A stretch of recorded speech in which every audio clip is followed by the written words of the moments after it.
saw Macron in France the other day, said something like everything from now on has got to be on the table, which means delivering military support to Ukraine, possibly boots on the ground.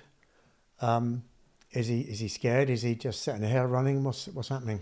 It made headline news, didn't it? There was lots of the newspapers had headline news about this. That some stories NATO reining back in France, some saying no, there's no suggestions of boots on the ground.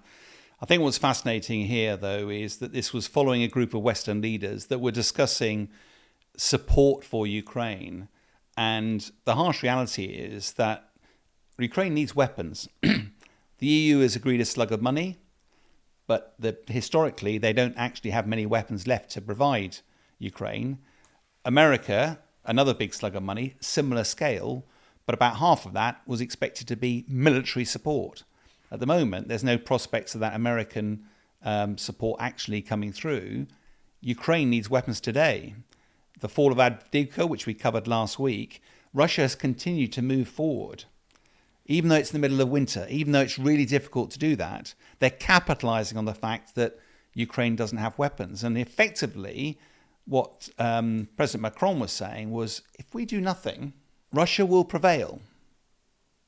So at the start of this war, we gave Ukraine anti-tank missiles, but wouldn't give them anything else. Then we said we'd give them tanks. Then we gradually grew confidence and we gave them long-range missiles, but we said you're not allowed to use those missiles to attack on Russian soil. And we said there's no way we put a no-fly zone in there. By Macron talking about the potential, even the potential for putting Western boots on the ground, he opens up the option that anything could be on the table. And I think what's happening here is the West is trying to explore, we may not be able to suddenly generate a load of weapons overnight, but are there other things that we can do to make Putin think? And a no-fly zone is one of them. We discussed that with Greg earlier. Another way, though, is to say, right, these long-range missiles we're providing you, you can target what you like. Even I know that if we do any of those things, then actually we're very close to being, or are being, at war with Russia. Well, it's nuanced, though, isn't it? I mean, the very fact that we're providing tanks, does that mean we're at war with Russia? We're providing long-range missiles. Does that mean we're at war with Russia?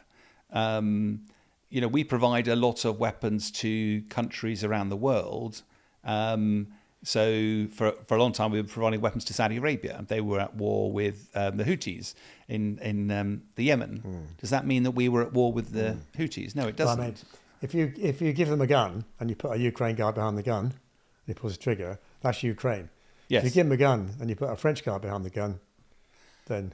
I absolutely agree. So if you put boots on the ground, once you've got people on the ground, I agree. You're into a different world then.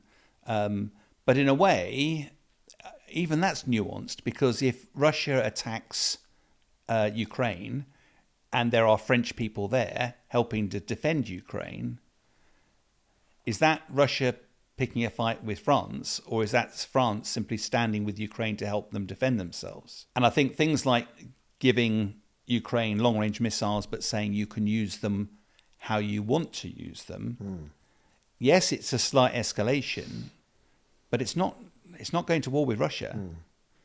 It's saying, you can buy weapons off the open market and use them as you see fit. We've restricted what you can do with them up till now.